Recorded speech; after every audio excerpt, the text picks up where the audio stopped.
Shalom, damai Kristus beserta kalian. Saya akan melanjutkan video bagaimana imanmu, sesi ketiga. Ada sesuatu yang gak beres dalam hati saya tentang Yesus. Oke, langsung saja. Sekarang, mari kita telusuri apa yang membuat hati saya gelisah waktu itu. Ada sesuatu yang gak beres tentang Yesus dalam hati saya. Yesus, Engkau bukan Tuhan, tetapi Engkau adalah Tuhan. Setiap saya berdoa menyebut nama Tuhan, di otak saya, di hati saya, di pikiran saya, di seluruh jiwa raga saya, yang muncul adalah Yesus. Dan saya mulai tidak suka. Ini ada yang gak beres. Ada something wrong yang tidak bisa saya jelaskan. Dan ini sangat mengganggu sekali. Lalu apa kata Yesus? Yohanes 4 ayat 1-42. Percakapan dengan perempuan Samaria. Tuhan itu roh. Kalian baca semua pelan-pelan saja. Pahami benar-benar. Kalau gak ngerti, cari Yesus. Tanyanya ke Yesus. Jangan tanya saya. Saya gak ngerti apa-apa. Saya akan bacakan mulai ayat 21-24. Kata Yesus kepadanya, "Percayalah kepadaku, hai perempuan, saatnya akan tiba bahwa kamu akan menyembah Bapa bukan di gunung ini dan juga bukan di Yerusalem. Kamu menyembah apa yang tidak kamu kenal. Kami menyembah apa yang kami kenal, sebab keselamatan datang dari bangsa Yahudi. Tetapi saatnya akan datang dan sudah tiba sekarang bahwa penyembah-penyembah benar akan menyembah Bapa dalam roh dan kebenaran, sebab Bapa menghendaki penyembah-penyembah demikian. Allah itu roh, dan barang siapa menyembah Dia harus menyembahnya dalam roh dan kebenaran. Allah itu roh. Apakah Yesus adalah roh? Roh Allah melayang-layang di atas permukaan air. Yesuskah yang melayang-layang di atas permukaan air itu? Bertanyalah pada Yesus. Engkaukah itu ya Yesus? Engkaukah yang melayang-layang di atas permukaan air sebelum dunia dijadikan? Bertanyalah saudara-saudariku yang terkasih. Yesus itu hidup.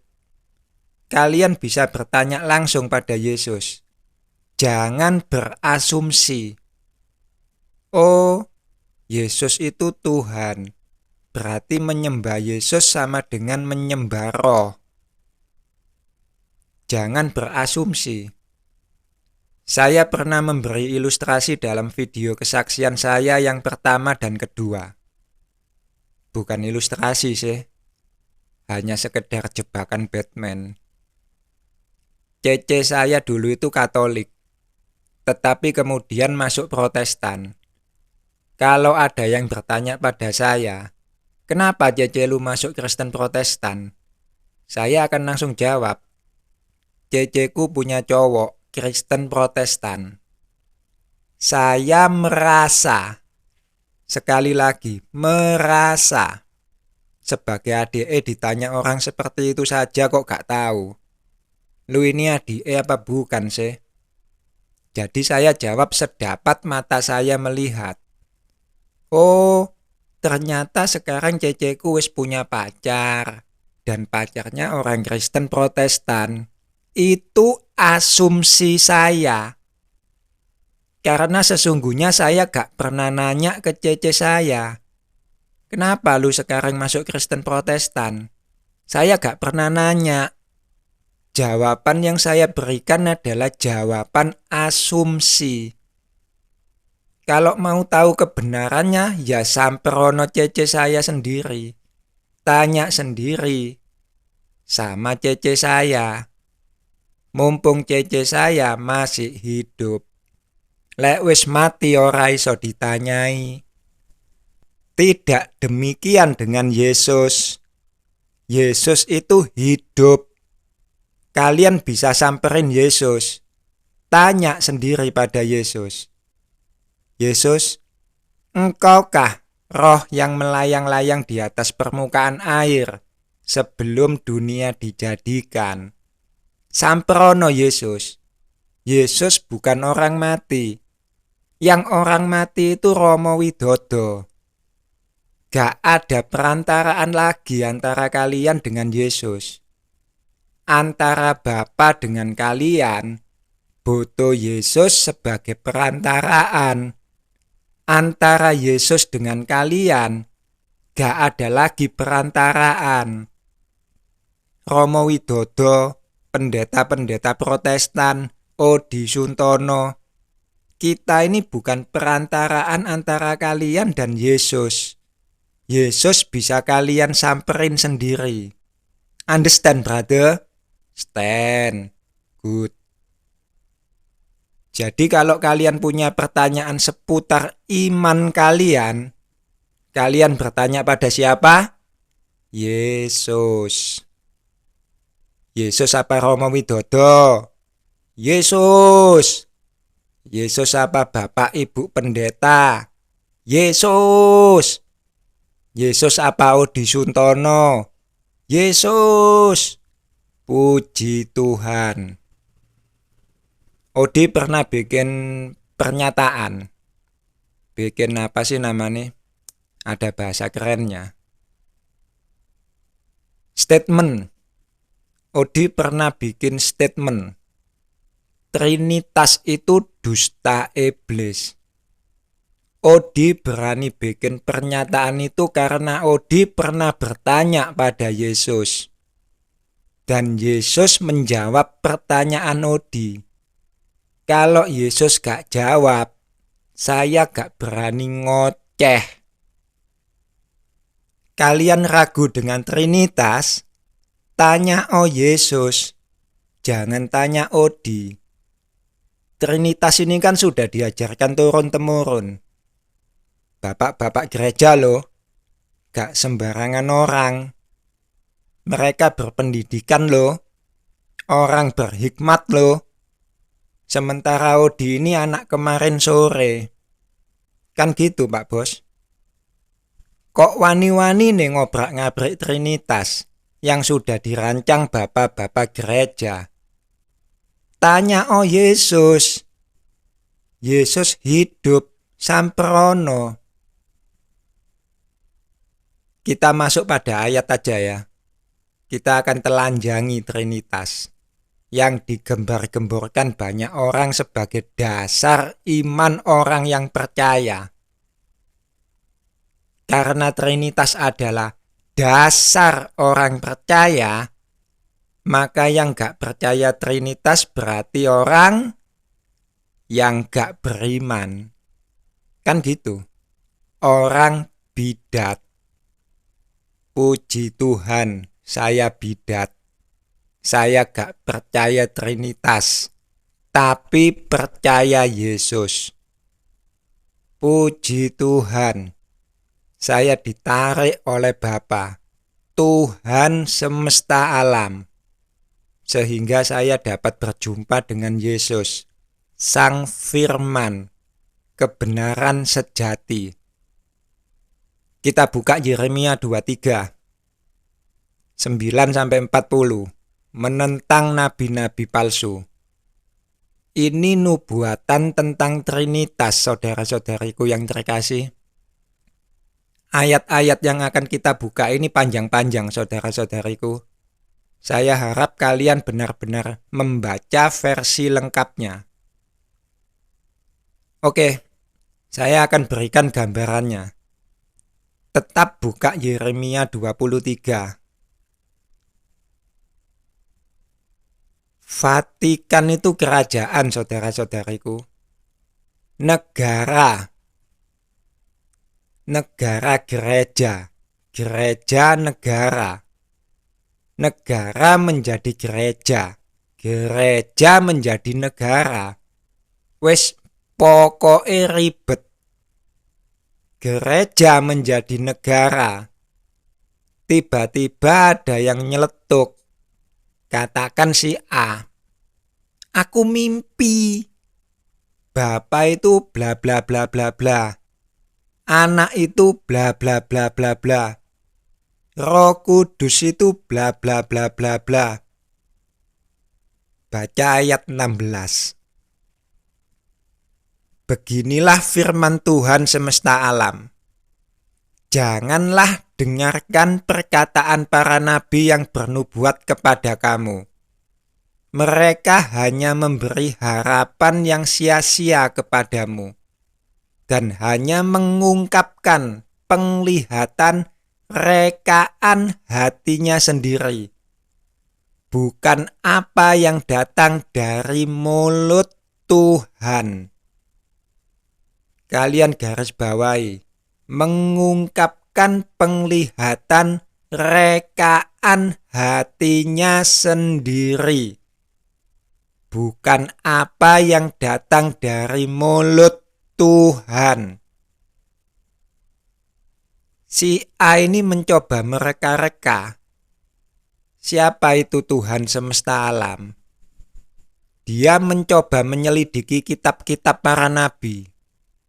Si A ini bukan orang sembarangan.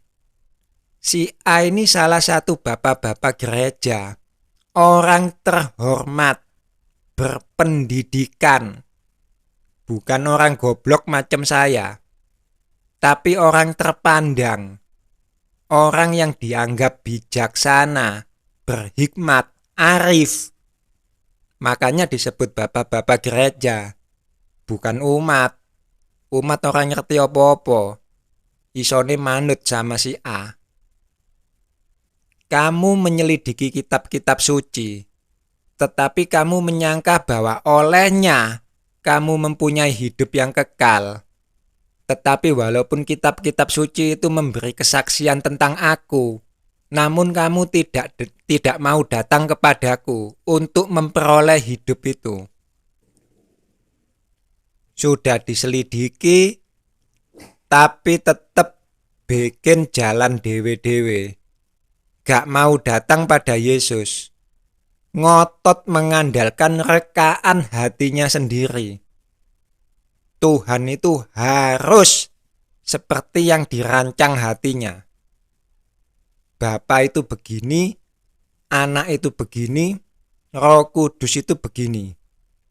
Kalau tidak seperti yang dirancangkan hatinya, itu bukan Tuhan. Jadi Tuhan itu wajib, harus seperti yang dirancang rekaan hati si A.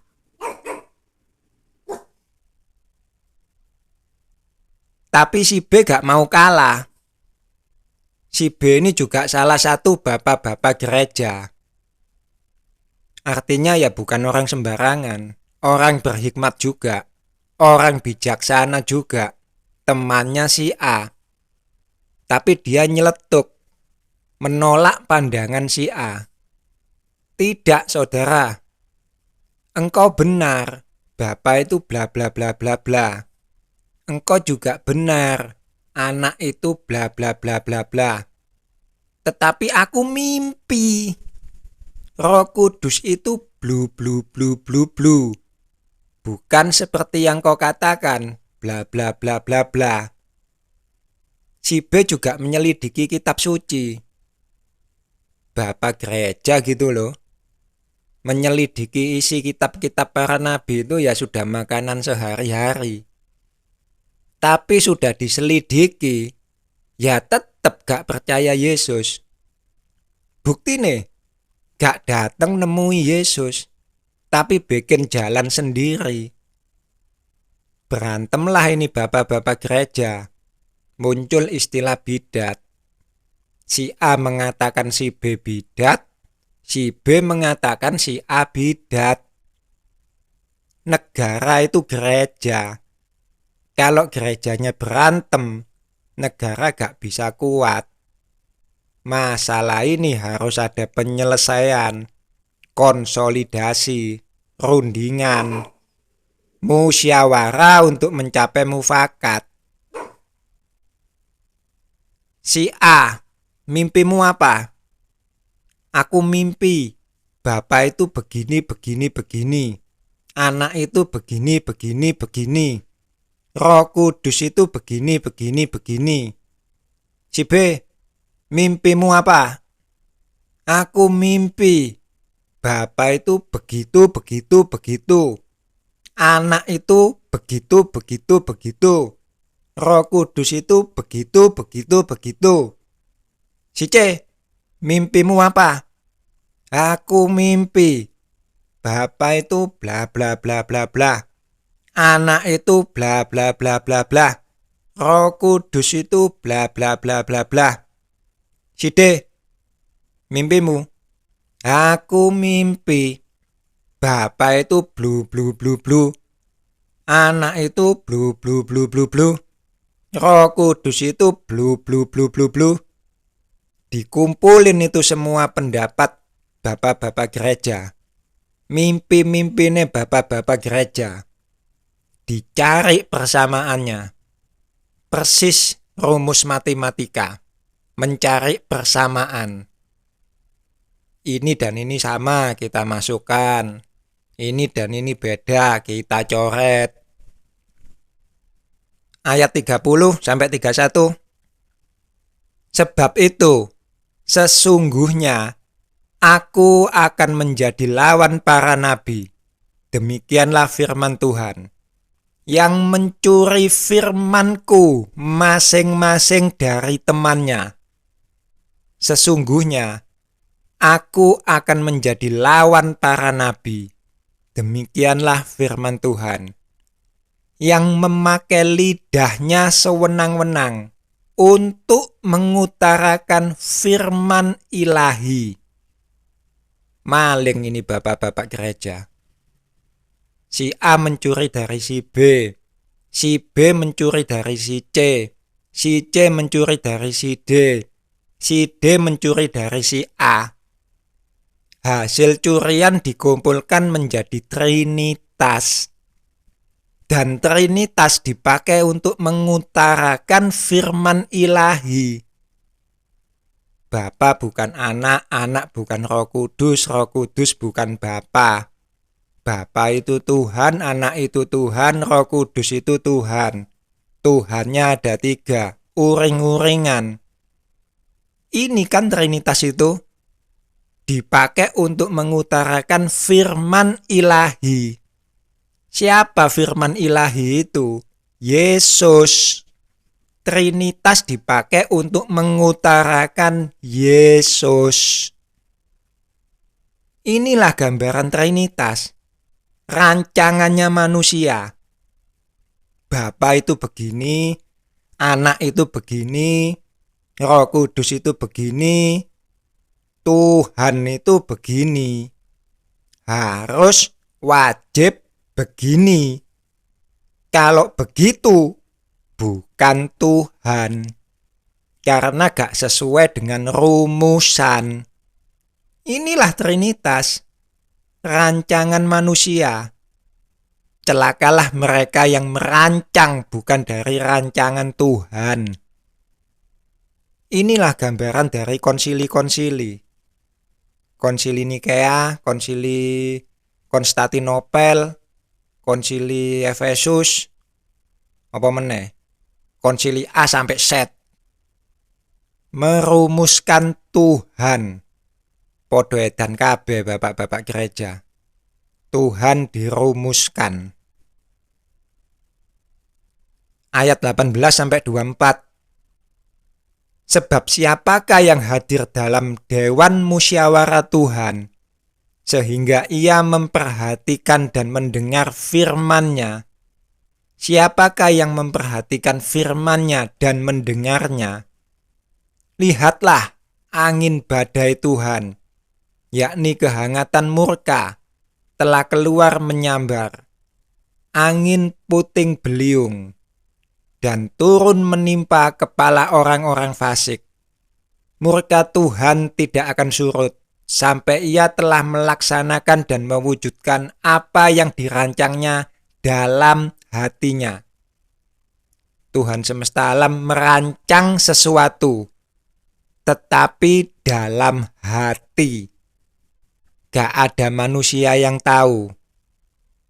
Tapi bapak-bapak gereja ini manusia sakti, bisa merumuskan Tuhan. Kita lanjut.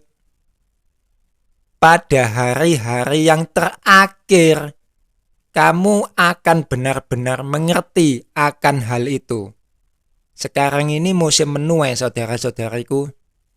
Hari-hari yang terakhir. Aku tidak mengutus para nabi itu, namun mereka giat. Aku tidak berfirman kepada mereka, namun mereka bernubuat. Sekiranya mereka hadir dalam dewan musyawarahku, niscayalah mereka akan mengabarkan firmanku kepada umatku, membawa mereka kembali dari tingkah langkahnya yang jahat dan dari perbuatan-perbuatannya yang jahat. Masakan aku ini hanya Allah yang dari dekat?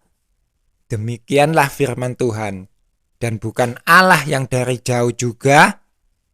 Sekiranya ada seseorang menyembunyikan diri dari tempat persembunyian, masakan aku tidak melihat dia? Demikianlah firman Tuhan. Tidakkah aku memenuhi langit dan bumi? Demikianlah firman Tuhan. Kalian garis bawahi, masakan aku ini hanya Allah yang dari dekat? Kalian sering mengatakan, Yesus itu dekat, Tuhan itu dekat. Dia hanya sejauh doa. Disinilah halusnya dusta iblis. Yesus berkata, Allah itu roh. Trinitas dengan begitu halusnya memutarbalikkan perkataan-perkataan Yesus. Yesus itu Tuhan.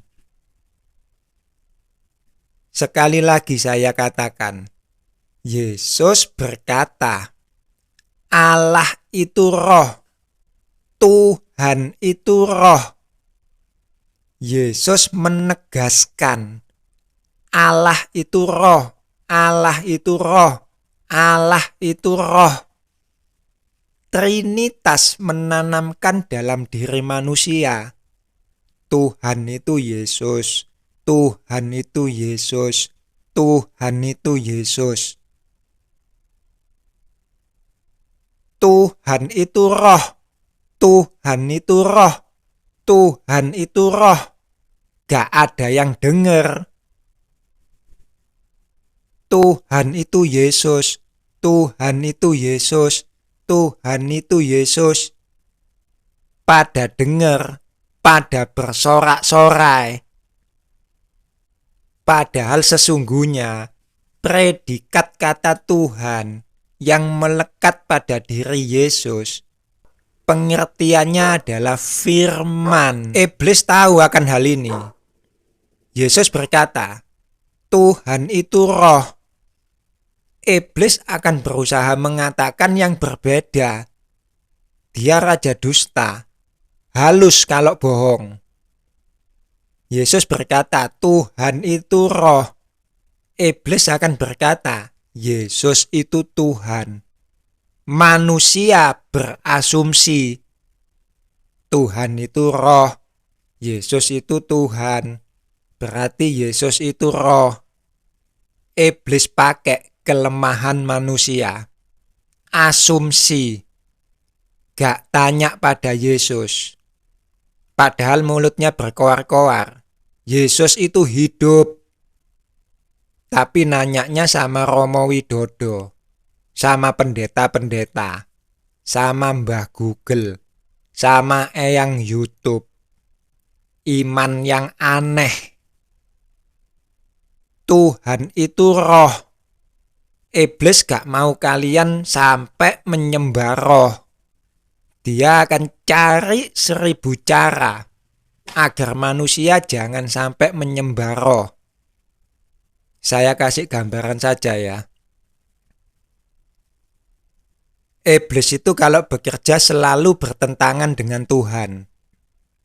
Kalau Tuhan buka pintu, iblis berusaha mati-matian menutup pintu.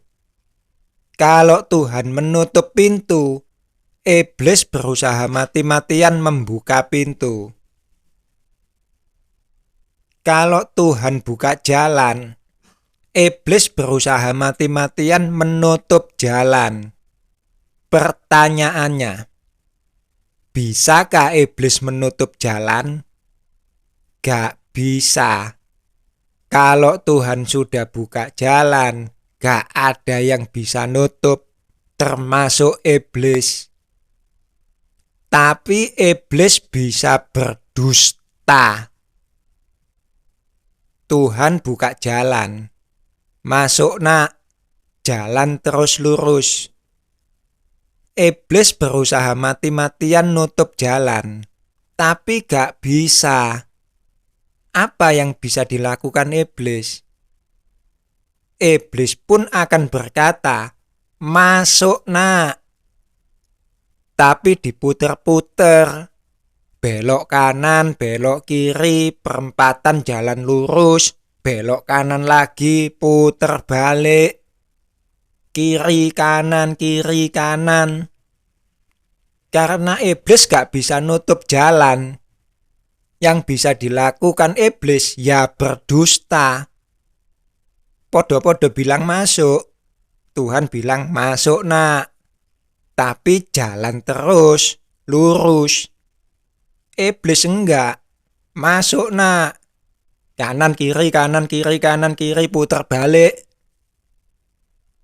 Sampai sini mengerti ya saudara-saudariku? Saya akan lanjutkan. Kalian datang ke gereja. Ini gereja. Untuk apa kalian datang ke gereja? Untuk kenal Yesus. Kalian belum dibaptis. Kalian datang ke gereja untuk mengenal Yesus. Mengenal Yesus. Gereja ini Tuhan yang mendirikan. Karena Tuhan yang mendirikan, iblis berusaha merobohkan gereja. Apa bisa iblis merobohkan gereja yang sudah dibangun oleh Tuhan? Gak bisa. Apa yang bisa dilakukan iblis? Berdusta.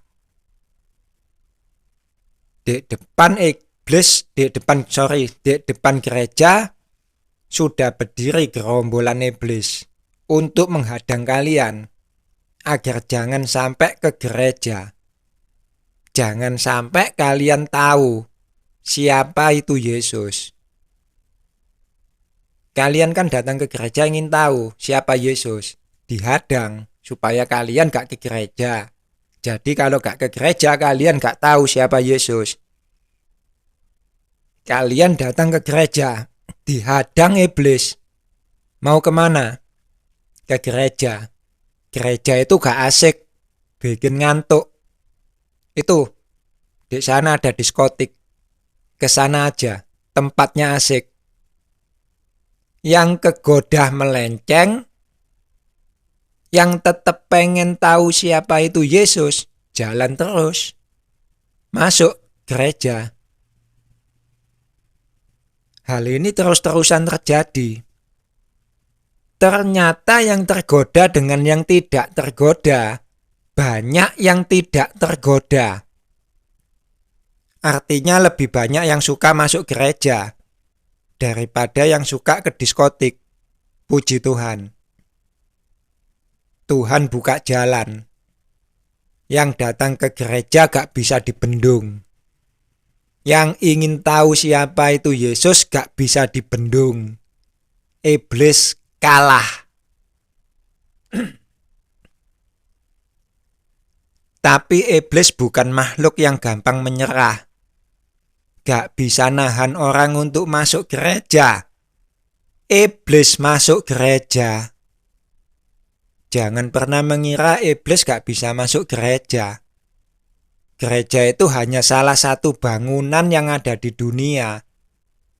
Dan dunia ini penguasanya iblis. Kalian masuk gereja itu sebenarnya pengen tahu siapa itu Yesus. Yesus itu firman. Dan firman akan menuntun kalian untuk menyembah Roh. Kalian sudah tahu akan hal ini. Tetapi iblis gak suka kalau ada banyak orang yang tahu siapa Yesus ini. Karena kalau banyak orang yang tahu siapa Yesus ini, maka banyak manusia yang akan menyembah Roh. Iblis gak suka. Merobohkan gereja gak bisa karena Tuhan yang bangun.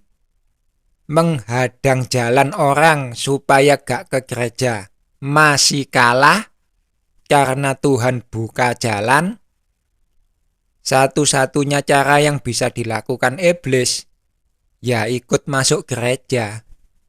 Berdusta di dalam gereja. Iblis cerdik. Ular itu cerdik. Iblis masuk gereja. Cari kepalane. Ekor pasti manut. Siapa kepalane? Bapak-bapak gereja. Sikat bapak-bapak gereja. Umat ngikut. Semakin seseorang itu dikatakan dekat dengan Tuhan, semakin berbahaya. Danger. Karena dia lebih banyak diincar iblis. Bapak-bapak gereja diincar iblis. Dan mereka kalah. Mereka menuruti dusta iblis. Trinitas itu hasilnya. Iblis sukses. Baca ayat 17. Mereka selalu berkata kepada orang-orang yang menista firman Tuhan, "Kamu akan selamat." Dan kepada setiap orang yang mengikuti kedegilan hatinya, mereka berkata, "Malapetaka tidak akan menimpa kamu." Orang-orang yang menista firman Tuhan, kalian garis bawahi. Siapa orang-orang ini? Saya sendiri orangnya. Saya contoh yang tepat untuk firman ini. Umat Katolik adalah orang-orang yang menista firman Tuhan. Orang-orang yang percaya Trinitas adalah orang-orang yang menista firman Tuhan. Romo Widodo, pendeta-pendeta kalian, adalah orang-orang yang berkoar-koar tentang Trinitas. Percaya Yesus. Yesus itu Tuhan. Kamu akan selamat. Ikut Yesus. Yesus itu Tuhan. Malapetaka tidak akan menimpa kamu. Percaya dengan Trinitas itu saja sesungguhnya sudah menista firman Tuhan. Karena percaya ajaran manusia. Yesus tidak pernah mengajarkan Trinitas. Yesus itu firman-Nya Tuhan. Ajarannya Tuhan. Trinitas itu ajarannya manusia. Tapi saya akan beri contoh yang lebih konkret. Di gereja saya kalau berdoa di bawah patung Santo Antonius. Ini gereja. Di dalam bait Allah, saya berdoa di depan patung tolol yang gak punya roh. Patung memang tolol. Saya sebagai manusia yang lebih tolol. Mau begitu saja mengikuti ajaran yang gak berguna ini. Dengan demikian saya menista firman Tuhan. Mereka tidak diutus, tapi mereka giat. Tuhan tidak berfirman, tetapi mereka bernubuat. Romo Widodo gak diutus Yesus. Romo Widodo diutus Vatikan. Gereja sudah dikuasai iblis. Iblis seneng. Trinitasnya berhasil. Setiap hari dikoar-koarkan. Yesus itu Tuhan. Yesus itu Tuhan. Yesus itu Tuhan. Tidak ada manusia yang menyembah roh. Padahal Yesusnya berkata, Tuhan itu roh. Tuhan itu roh. Tuhan itu roh. Tetapi yang kalian dengar, Yesus itu Tuhan. Yesus itu Tuhan. Yesus itu Tuhan. Dan iblis senang. Kalian menyembah Yesus, bukan menyembah roh. Masakan aku ini hanya Allah yang dari dekat dan bukan Allah yang dari jauh juga? Iblis berusaha membuat kalian lupa dengan Tuhan yang sesungguhnya, yaitu roh. Baca ayat 25-27. Aku telah mendengar apa yang dikatakan oleh para nabi, yang bernubuat palsu demi namaku, dengan mengatakan, Aku telah bermimpi, aku telah bermimpi. Sampai bila mana hal itu ada dalam hati para nabi yang bernubuat palsu dan yang menubuatkan tipu rekaan hatinya sendiri, yang merancang membuat umatku melupakan namaku dengan mimpi-mimpinya, yang mereka ceritakan seorang kepada seorang, sama seperti nenek moyang mereka melupakan namaku oleh karena Baal. Kalian garis bawahi, yang merancang membuat umatku melupakan namaku dengan mimpi-mimpi mereka. Sekarang nama Yesus yang dipakai oleh bapak-bapak gereja supaya manusia lupa dengan Tuhan semesta alam. Yesus, Yesus, Yesus, dan Yesus. Tuhan Yesus, Tuhan Yesus, Tuhan Yesus. Setiap kali saya berdoa menyebut nama Tuhan, yang muncul di otak saya, di hati saya, di jiwa raga saya adalah Yesus. Saya lupa bahwa Tuhan itu adalah roh. Saya lupa bahwa Yesus itu adalah firman. Lupa bahwa aku adalah aku. Sereye. Tuhan semesta alam namanya. Sungguh, Trinitas ini dusta yang sangat halus. Hanya Yesus yang bisa memelekkan orang buta sejak lahir. Sayalah orang buta yang sejak lahir itu. Kita balik lihat gambaran. Gereja sudah dikuasai iblis. Yesus gak perang dalam gereja. Tembak-tembakan sama iblis di dalam gereja. Kagak. Yesus nuntun umatnya keluar dari gereja. Karena gereja sudah dikuasai iblis. Keluar nak. Keluar dari gereja. Gereja akan dirobohkan karena gereja sudah dikuasai iblis. Bait Allah akan diruntuhkan. Yang membangun Tuhan, yang merobohkan juga Tuhan. Iblis gak bisa membangun, iblis gak bisa merobohkan. Yang bisa iblis lakukan hanya berdusta. Yesus itu firman.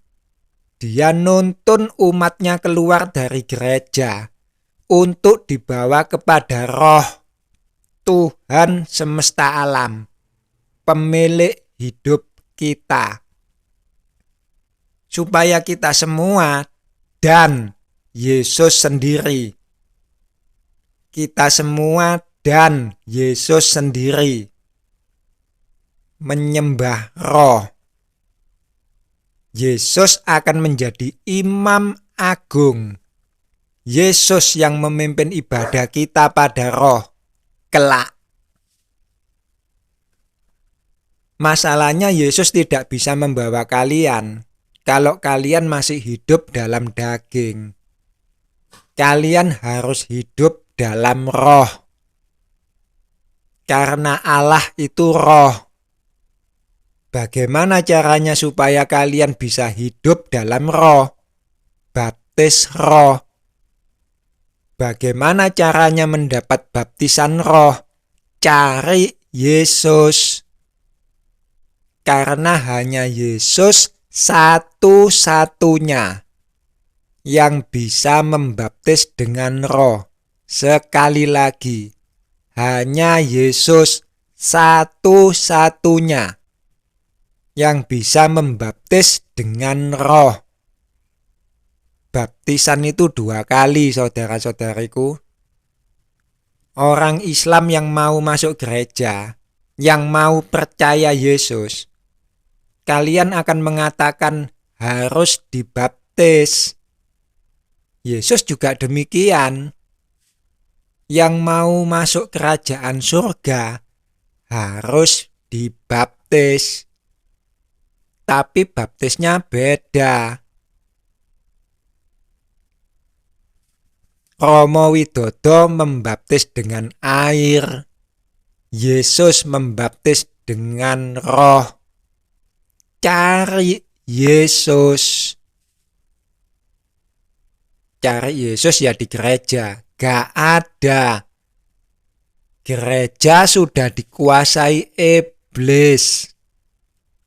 Yesus keluar dari gereja, nuntun kalian kalau mau dituntun. Kalau gak mau dituntun, yo ditinggal di gereja. Semua yang diberikan Bapa kepada Yesus akan datang pada Yesus. Yohanes 6, roti hidup. Ini musim menuai. Sekarang ini justru iblis seneng kalau kalian tetap tinggal di gereja. Iblis berusaha mati-matian agar kalian tinggal di gereja. Iblis akan menghalangin kalian untuk keluar dari gereja dan mencari Yesus.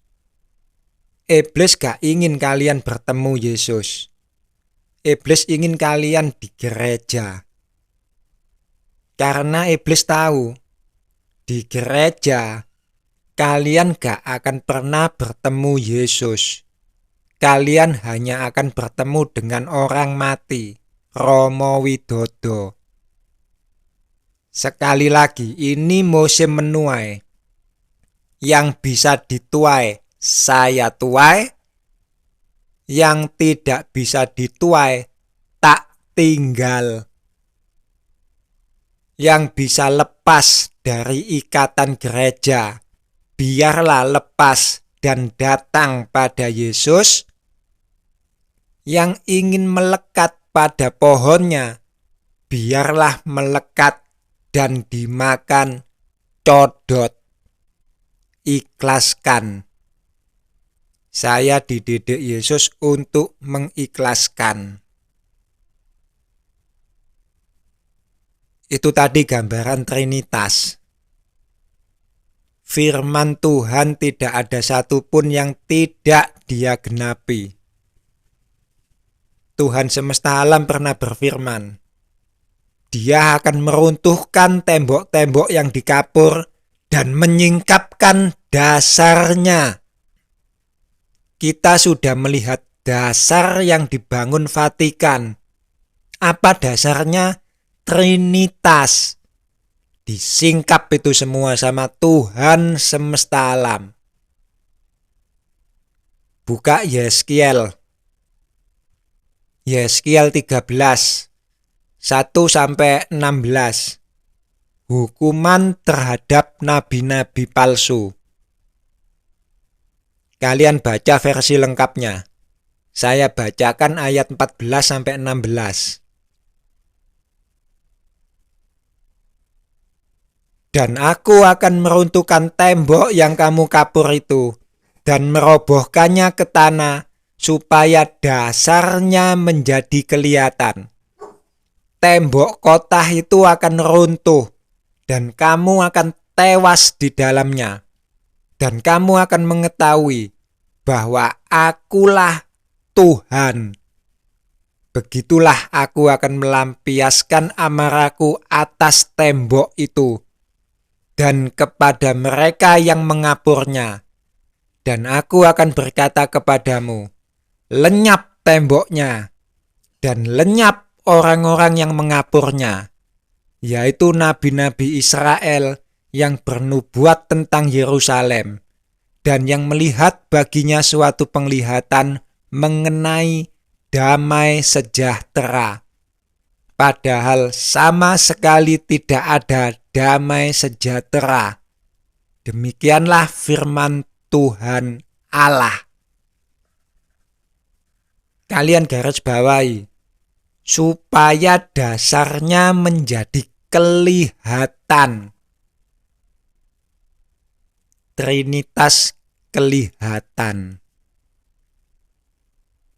Kalian garis bawahi juga, penglihatan mengenai damai sejahtera, padahal tidak ada damai sejahtera.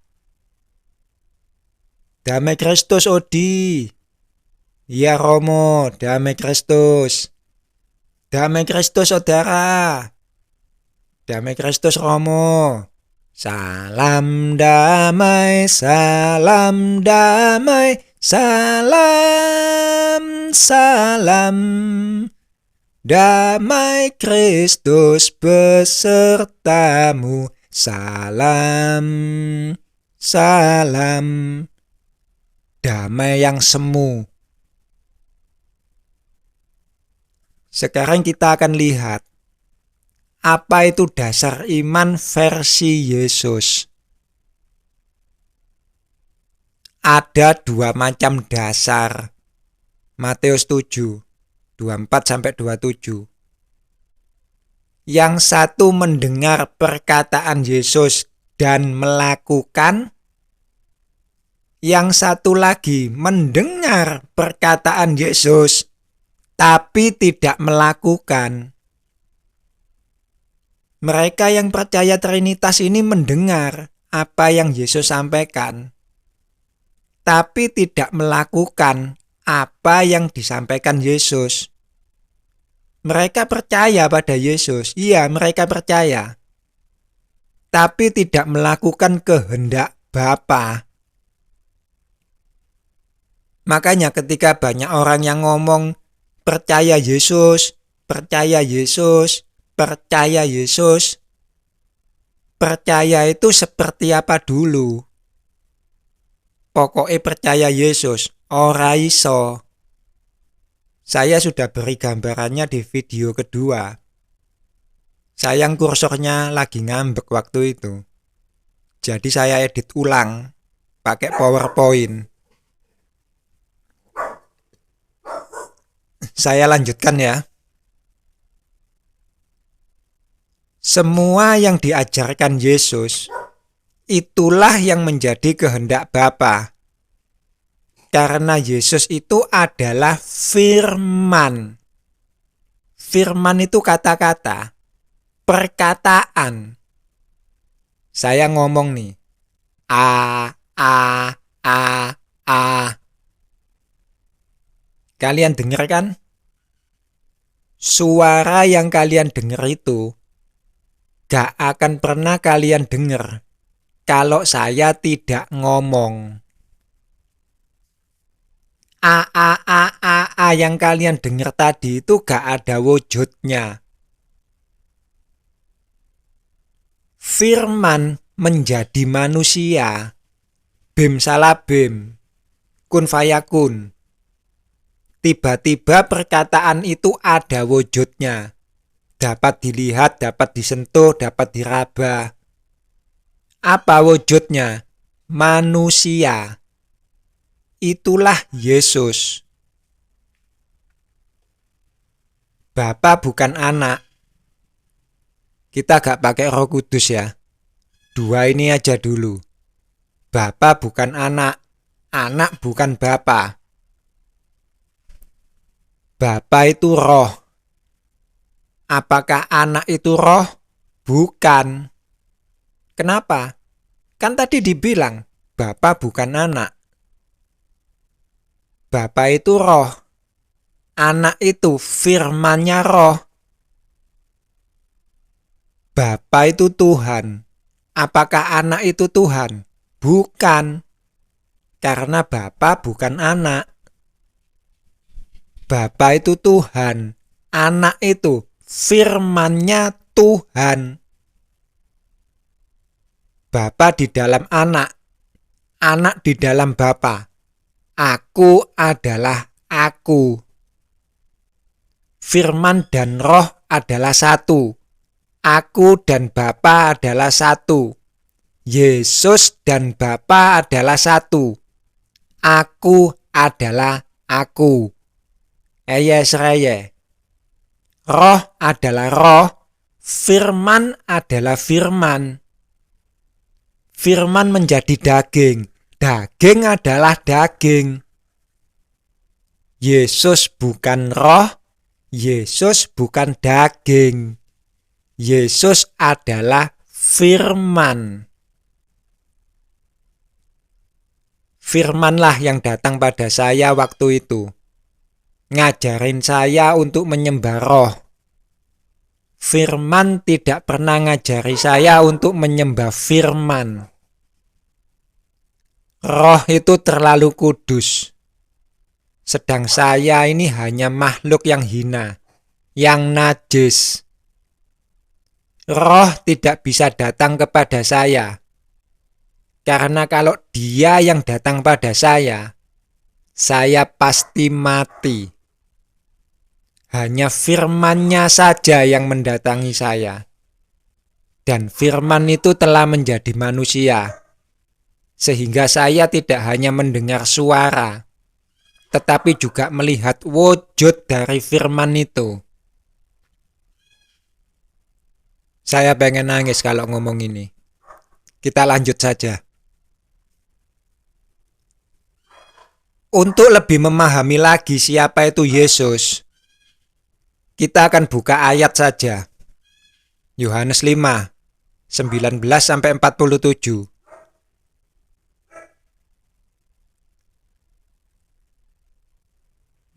Maka Yesus menjawab mereka, katanya. Ayat 19 saya baca. Aku berkata kepadamu, sesungguhnya anak tidak dapat mengerjakan sesuatu dari dirinya sendiri, jikalau ia tidak melihat Bapa mengerjakannya. Sebab apa yang dikerjakan Bapa, itu juga yang dikerjakan anak. Saya rasa ini sudah dimengerti ya. Bapa berfirman, jadilah kelinci. Yesus keluar dari mulut Bapa. Firman keluar dari mulut Bapa. Dan firman membuat kelinci. Bapa kalau bekerja itu berfirman. Dan firman pasti nurut sama yang berfirman. Bapa berfirman, jadilah kodok. Gak akan Yesus membuat kancil. Paham ya? Kita lompat ke ayat 26. Sebab sama seperti Bapa mempunyai hidup di dalam dirinya, demikian juga diberikannya anak mempunyai hidup dalam dirinya sendiri. Firman sudah menjadi daging. Kitab suci tidak bisa dibatalkan. Apa yang sudah ditulis, apa yang sudah disampaikan tidak bisa dibatalkan. firman tidak kembali pada Bapa sebagai kata-kata. Karena firman sudah menjadi manusia, punya hidup sendiri. Roh adalah roh, firman adalah firman. Kalian kalau ngomong a ini keluar dari mulut kalian, tapi kemudian hilang, lenyap sudah. Gak tahu kemana si a ini tadi. Tapi Tuhan kalau berfirman, firman itu kekal, masih ada. Langit dan bumi akan lenyap, tetapi firman Tuhan kekal selamanya. Yesus inilah Sang Firman. Roh adalah roh. Firman ini diberi hidup oleh roh. Firman ini akan menjadi imam agung, memimpin kita untuk menyembah roh. Jadi Yesusnya kita ini juga akan menyembah roh. Dan saat ini Yesus ngajarin kita untuk menyembah roh, membiasakan diri untuk menyembah roh, bukan menyembah Yesus. Karena kelak kita akan menyembah bersama-sama dengan Yesus. Kita akan menyembah roh bersama-sama dengan Yesus.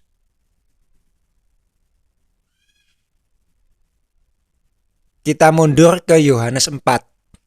Percakapan dengan perempuan Samaria. Ayat 21-24 saya baca.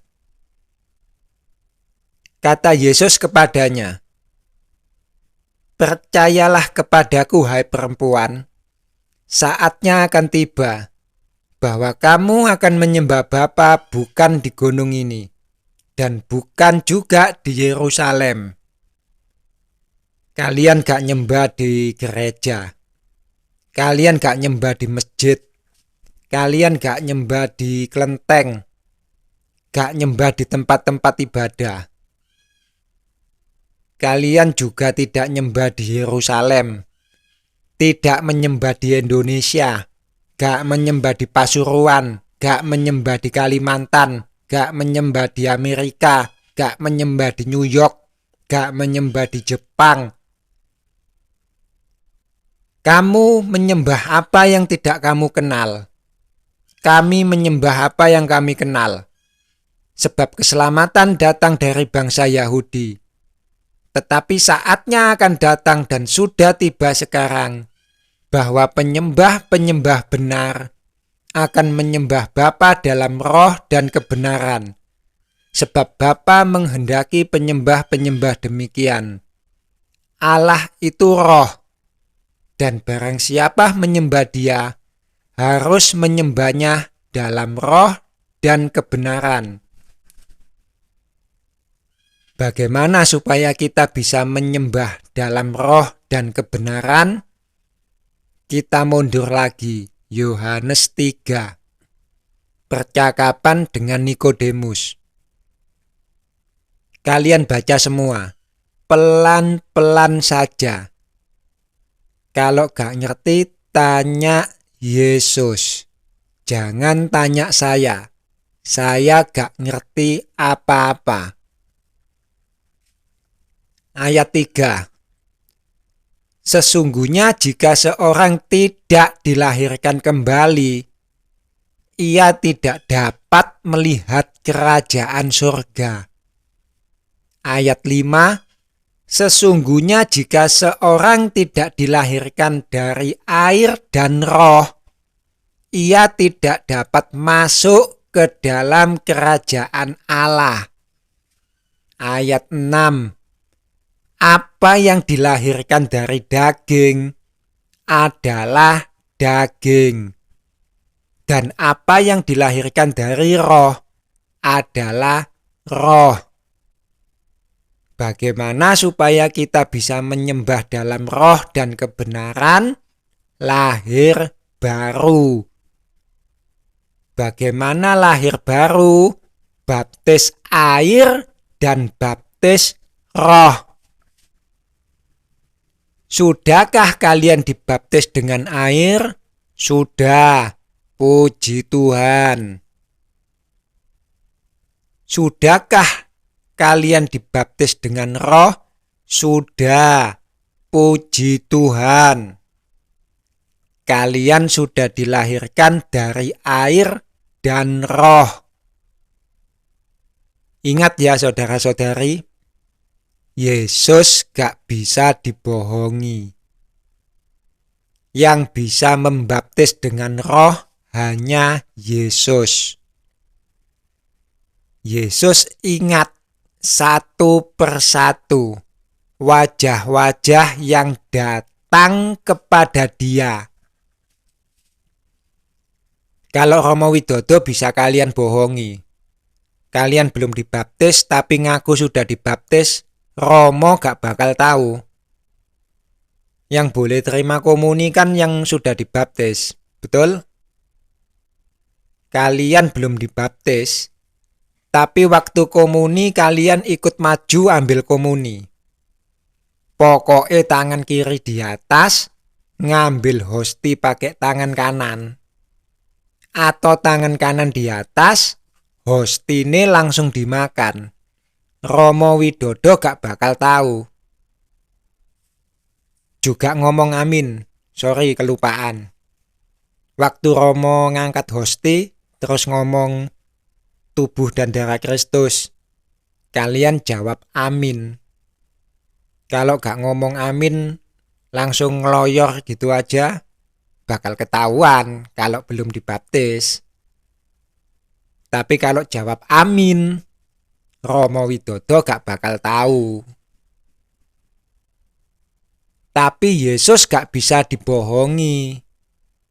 Dia ingat satu persatu siapa saja yang mau datang mencari Dia. Satu persatu siapa saja yang mau memberikan dirinya untuk dibaptis Yesus.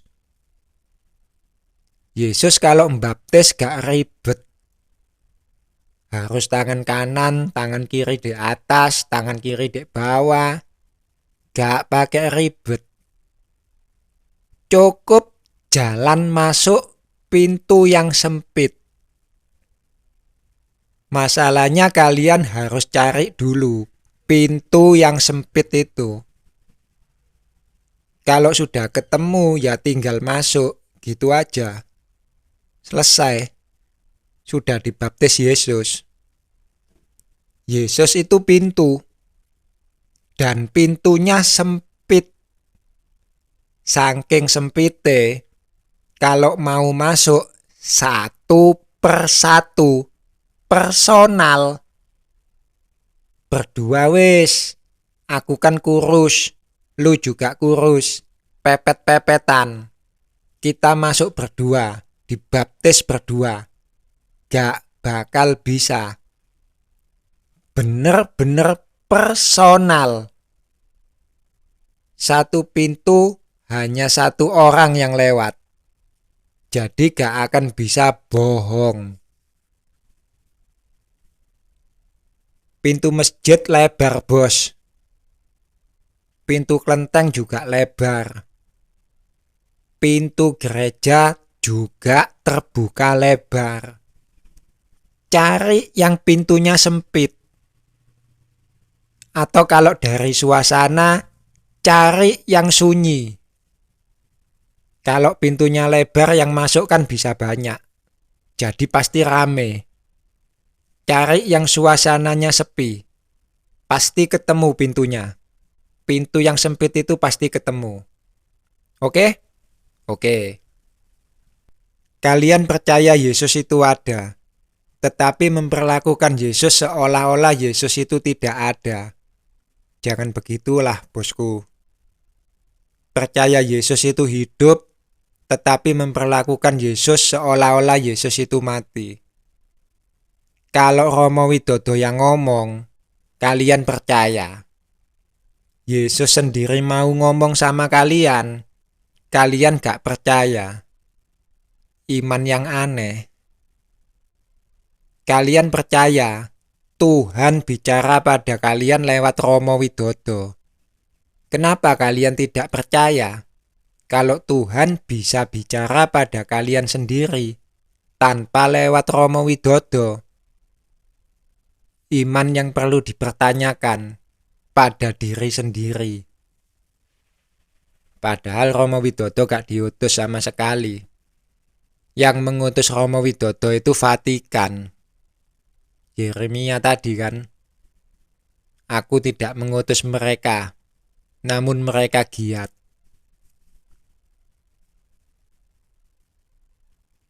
Oke, 1, 2, 3, 4. Kalian termasuk orang percaya yang mana? Iman kalian yang mana? Karena sekarang saya akan menjawab pertanyaan. Jika saya tidak memiliki tanda-tanda sebagai orang percaya, seperti yang ditulis dalam Markus 16, ayat 17 dan 18, apakah saya tidak bisa dikatakan sebagai orang percaya? Kita buka saja Markus 16-nya. Kalau lupa tanda-tanda orang percaya itu seperti apa? Kita buka ya. Markus 16. Kita baca ayat 17 dan 18. Tanda-tanda ini akan menyertai orang-orang yang percaya. Mereka akan mengusir setan-setan demi namaku. Mereka akan berbicara dalam bahasa-bahasa yang baru bagi mereka. Mereka akan memegang ular. Dan sekalipun mereka minum racun maut, mereka tidak akan mendapat celaka. Mereka akan meletakkan tangannya atas orang sakit, dan orang itu akan sembuh. Ini tanda-tanda orang percaya. Bisa ngusir setan, bisa nyembuhin orang, bisa bahasa roh, dan lain sebagainya. Kalau gak punya tanda-tanda itu, apakah saya tidak bisa dikatakan sebagai orang percaya? Ini ya pertanyaannya kan. Sebelum saya jawab, saya akan balik bertanya pada kalian. Apakah kalian bisa ngusir setan dalam nama Yesus? Apakah kalian bisa sembuhin orang dalam nama Yesus? Gak bisa, Odi. Saya akan katakan, kalian bisa. Sekarang saya akan bertanya lagi. Apakah kalian percaya kalau kalian bisa ngusir setan dalam nama Yesus? Apakah kalian percaya kalau kalian bisa sembuhin orang dalam nama Yesus? Silahkan dijawab sendiri-sendiri. Saya akan jawab. Kalau gak punya tanda-tanda itu, apakah saya tidak bisa dikatakan sebagai orang percaya? Iya. Kalau kalian tidak punya tanda-tanda itu, kalian bukan termasuk orang yang percaya. Kenapa demikian? Karena apa yang lahir dari daging adalah daging. Dan apa yang lahir dari roh adalah roh. Ragu adalah ragu, percaya adalah percaya. Orang ragu tidak bisa dikatakan percaya. Orang percaya tidak ragu. Hanya orang yang hidup dalam roh yang bisa melakukan perbuatan-perbuatan roh. Apa yang dilakukan roh ajaib bagi daging, di luar nalar. Tetapi waspadalah dengan yang namanya roh. Roh perlu diuji, maka ujilah. Berarti lu bisa minum racun dan gak mati, Odi. Saya bisa. Coba, Odi, lakukan. Aku ingin menguji rohmu. Jangan asal bacot. Yang pertama, saya tidak menuruti kehendakmu. Saya menuruti kehendak Tuhanku. Kalau dia ngomong lakukan, saya akan lakukan. Kedua, bukan begitu caranya. Kita menguji, kita sama-sama minum. Tetapi saya memang akan melakukan sesuatu yang lain untuk membongkar dusta Trinitas. Untuk kalian yang mendasarkan iman kalian pada Trinitas, yang percaya pada Trinitas, beranikah kalian berkata dalam diri kalian ada roh kebenaran? Karena aku berkata pada kalian, dalam diri kalian ada roh pendusta. Dan kalian adalah pendusta. Aku berani berkata demikian karena dalam diriku ada roh kebenaran. Dan aku mengungkap kebenaran atas dusta yang kalian sebarkan. Teriaklah, dalam diriku ada kebenaran, dan Trinitas itu kebenaran. Dan aku akan menguji roh kalian. Bagaimana cara mengujinya? Yesus pernah berkata, manusia hidup bukan hanya dari roti saja, tetapi dari setiap firman yang keluar dari mulut Allah. Kurunglah kita, saya dan juga mereka yang percaya Trinitas. Jangan kasih kita makan dan minum selama sebulan. Cukup bawa kitab suci. Kita lihat siapa yang akan keluar dari kamar dan masuk rumah sakit, siapa yang keluar dari kamar dan tetap sehat. Puasa, betul. Kita menguji dengan puasa saja. Puasa yang benar-benar tidak makan dan tidak minum. Hanya baca kitab suci. Inilah tubuhku, inilah darahku. Firman Tuhan. Itulah makanan dan minuman roh. Baik. Saya akan lanjutkan. Yang selanjutnya adalah perkataan Yesus yang kedua. Sorry, videonya terpaut jauh. Jedanya panjang. Saya memang bukan pembicara yang baik. Guru yang baik itu ya hanya Yesus. Makanya, cari Yesus. Ini nyambung Matius 7, hal pengajaran sesat. Yang ada di video kedua ya. Kalau nggak salah video kedua. Saya akan ulang sejenak saja dah. Untuk sekedar mengingatkan saja. Ucapan Yesus yang pertama adalah, bukan setiap orang yang berseru kepadaku, Tuhan, Tuhan, akan masuk ke dalam kerajaan surga. Melainkan dia yang melakukan kehendak Bapa-Ku yang di surga.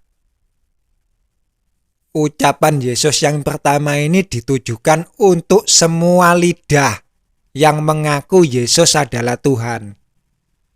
Gak peduli kalian ini punya karunia roh atau tidak. Ucapan Yesus yang kedua adalah, pada hari terakhir banyak orang akan berseru kepadaku, Tuhan, Tuhan, bukankah kami bernubuat demi namamu dan mengusir setan demi namamu dan mengadakan banyak mujizat demi namamu juga? Pada waktu itulah aku akan berterus terang kepada mereka dan berkata, aku tidak pernah mengenal kamu. Enyalah daripadaku, kamu sekalian pembuat kejahatan.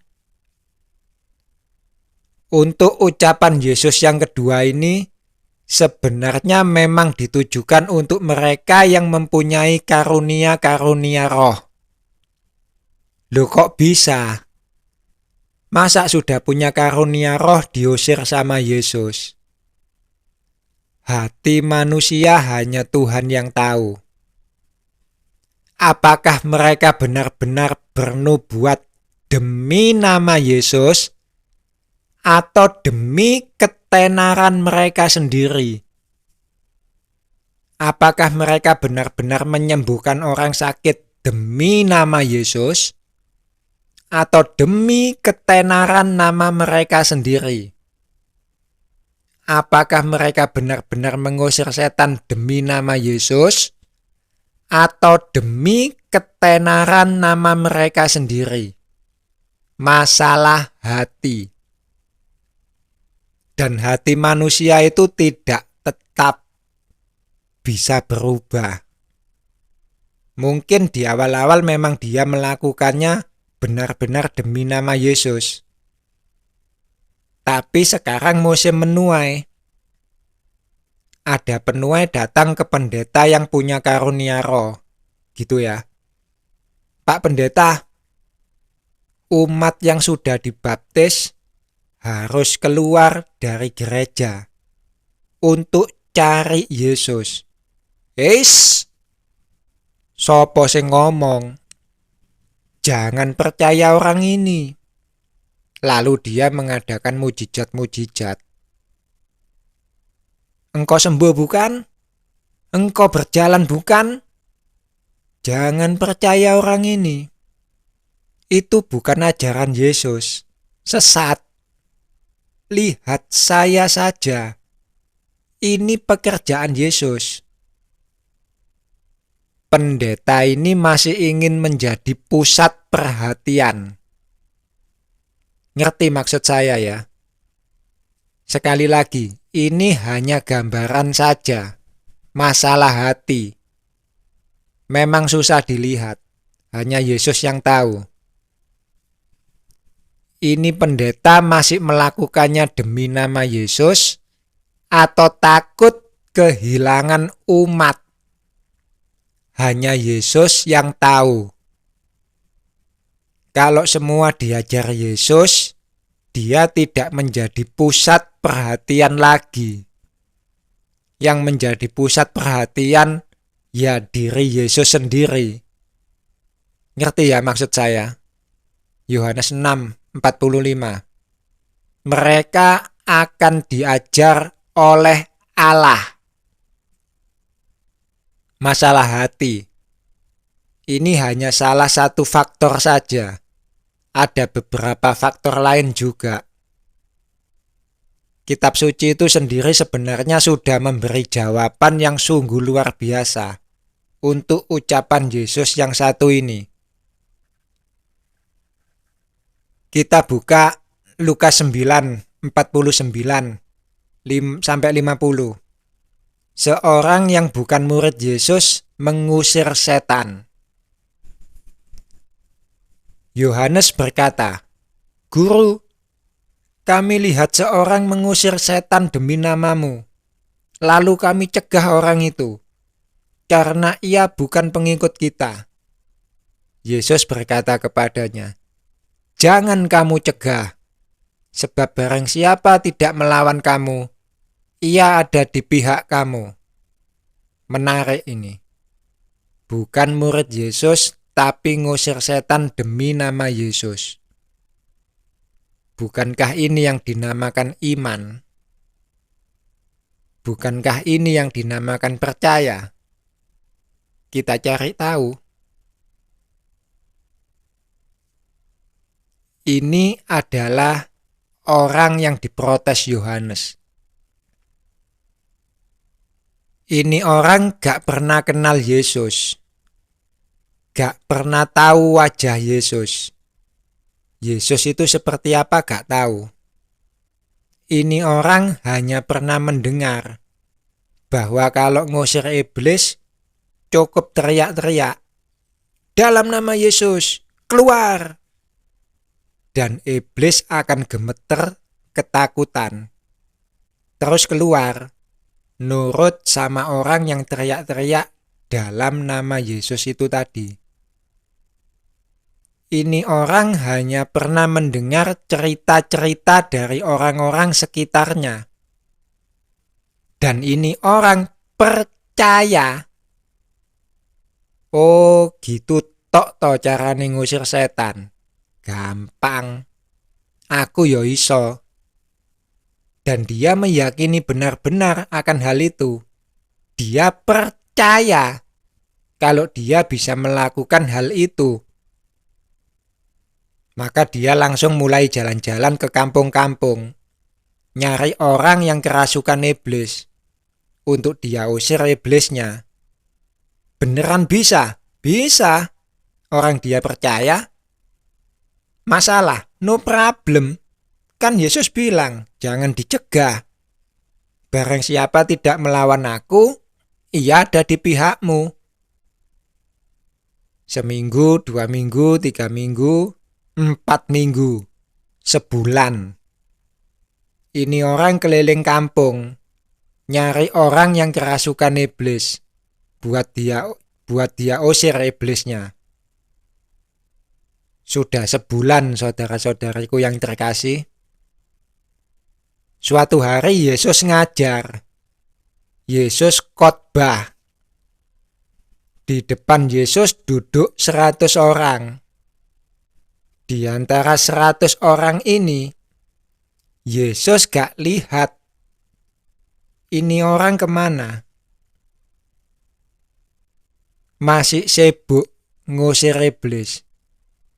Oh, gak apa-apa. Baru sebulan. Mungkin lagi seneng-senengnya bisa ngusir iblis. Sebenarnya ini orang ditungguin sama Yesus. Sebulan, 2 bulan, 3 bulan. Yesus ngajar. Yesus khotbah. Di depan Yesus duduk 500 orang. Di antara 500 orang ini, Yesus masih gak lihat ini orang. Kemana ini orang? Masih ngusir iblis. Lah? Sampai sini saya potong sebentar ceritanya ya. Saya mau bertanya. Yesus pernah berkata, "Karena engkau telah melihat aku, maka engkau percaya.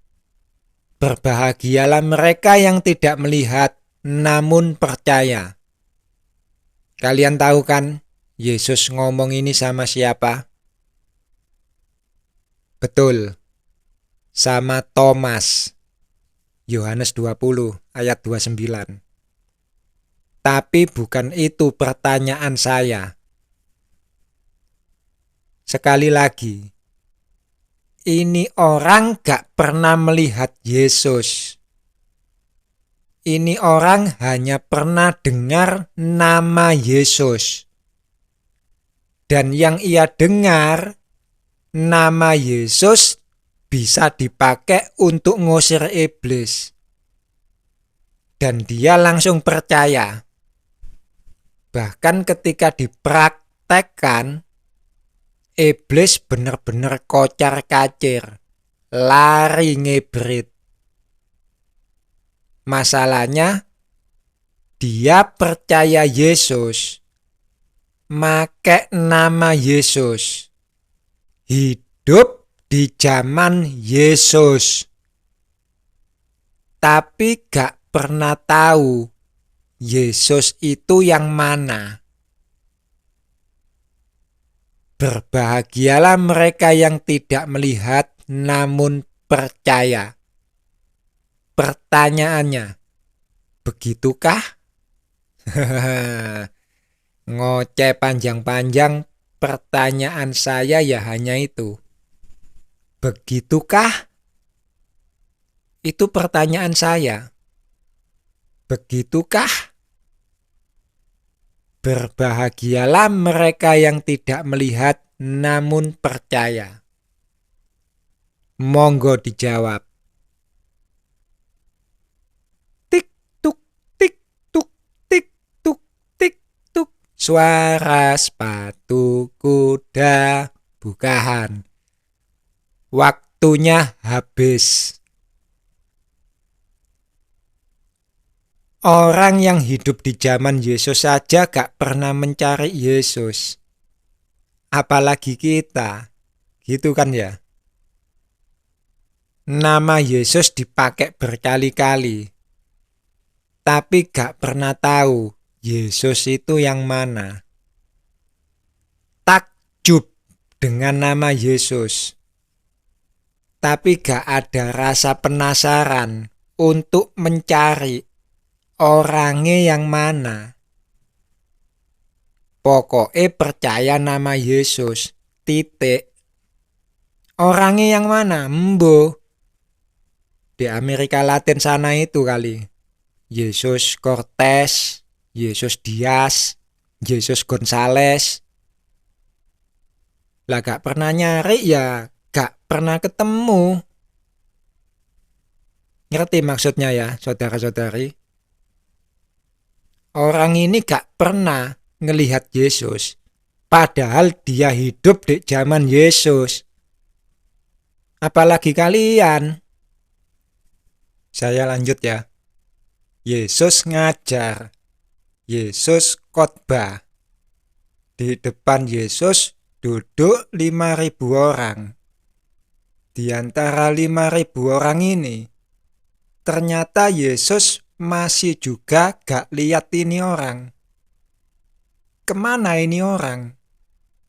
Ini loh yang dipertanyakan. Ditungguin Yesus malah ngusir iblis terus-terusan.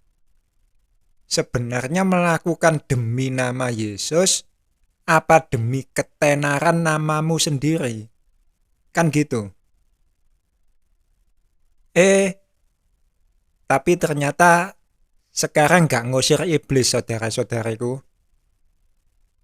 Tapi nyamperin Romo Widodo.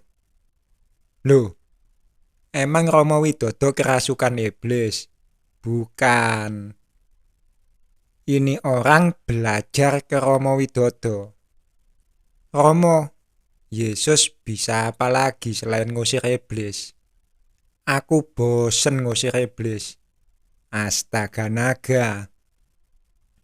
Padahal dia hidup di zaman Yesus. Yesusnya nyata-nyata ada. Tapi malah pergi mencari Romo Widodo. Orang itu mati. Orang itu teriak-teriak. Yesus, Yesus, aku muridmu. Aku sudah ngusir 1 juta iblis demi namamu. Yesus bilang, aku ngajar. 100 orang ada di depanku. Kamu kemana? Sibuk Yesus, ngusir iblis. Aku ngajar. 500 orang duduk di depanku. Kamu kemana? Aku masih sibuk.